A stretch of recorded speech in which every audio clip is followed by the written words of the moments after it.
guest says many of us get so busy with our day-to-day lives, we forget how to simply be happy. So here to show us how to achieve perfect happiness, please welcome the author of Happier at Home, Gretchen Rubin. Okay, so Gretchen, is it necessary to plan and strategize to be happy?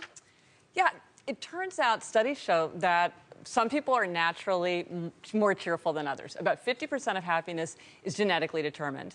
About 10 to 20% is life circumstances, things like age, marital status, health, and all the rest is very much influenced by the way that we think and the way that we act. And that's what we can really work on. So, for instance, for me, one of the things I wanted to plan to do was to appreciate the happiness that I already had, not to take it for granted, and to think about, well, what were the things I could change about my home that would help me be happier in the future? Ah, okay. Well, an important step in the process is, you say, define who you are.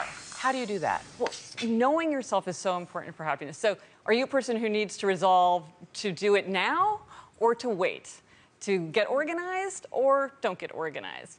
I have a resolution to keep an empty shelf, and one of my best friends has a resolution to keep a junk drawer. And here is one that I think is really helpful about resisting temptation. If you're an abstainer like me, you find it easy to give up things that you know are off limits. Moderators get rebellious and panicky if they think they can never have something. So instead of saying no cookies, they say, I can have a cookie sometimes. And they do better when they give themselves a little bit of margin. Now, a friend of mine said to me, well, you know, to me as an abstainer, life's too short to pass up the chance to eat a brownie. And I said, for me, life's too short to let something as trivial as a brownie weigh on my mind. And she said, well, I don't think that's very healthy. And I said, you know, it's not a matter of what's right or wrong. Works for you. What works for you. Okay.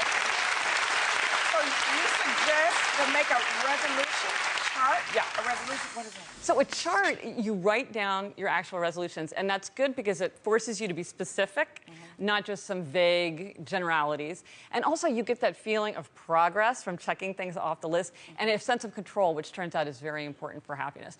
So for me, you know, thinking about happiness at home, I thought about the elements of happiness at home, like time, body, you know, because your physical experience always influences your emotional experience, neighborhood, interior design, which is more, not Shelter magazine, but you know, inner reflection. Oh. You also say it's important to stay engaged with your possessions.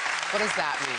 So possessions are more than just organization, accumulation, and elimination. You want to be engaged. So engaged is a matter of, do you use it? Do you wear that purple coat? Do you use that suitcase? And do you have a response to it? Do you look at that thing and it reminds you of your mother? And so when you're engaged with things, you feel energized by them. And when you're not engaged with them, like by the expensive shoes you never wear, then you feel pulled down by them. So you want to get that feeling of engagement. Okay. So now, Moses had 10 commandments. You suggest we should have happiness commandments? Yeah. So just like quick commandments that are the overarching principles of how you want to live your life. Okay. So mine are like, be Gretchen, do it now, no calculation, you're counting. Yeah. And it doesn't matter that they're 12. It's however many you want. It's 12. But just whatever you want to do to guide your life. Make sure your values are living up to your life. When we come back, Gretchen has a warning about the people who can steal our happiness. Don't go away. We'll be right back. We are back with best-selling author Gretchen Rubin. Now, Gretchen, you say once we're on the road to happiness, beware of happiness leeches. Who are these people?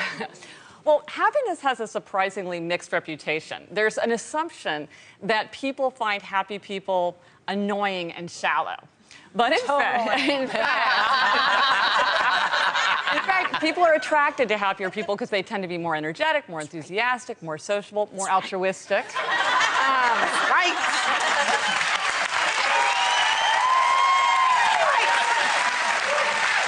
And less happy people tend to be more apathetic, complain more, and sap others' energy.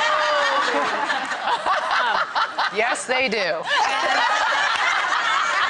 And so if you're thinking about your own happiness project, you have to think about being very mindful of being around happiness litos, because you will pick up their emotions, and so it will penetrate into your own life and affect your own mood. So it's something that you need to be thinking about. How can you set up ways to insulate yourself if you see someone who's like that? But if you Gretchen love somebody, Rubin, everybody. We're out of time.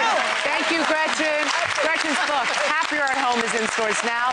For more information on Gretchen's tips, go to thetalk.com. Thanks for joining us today, and remember, it's always the right time to have...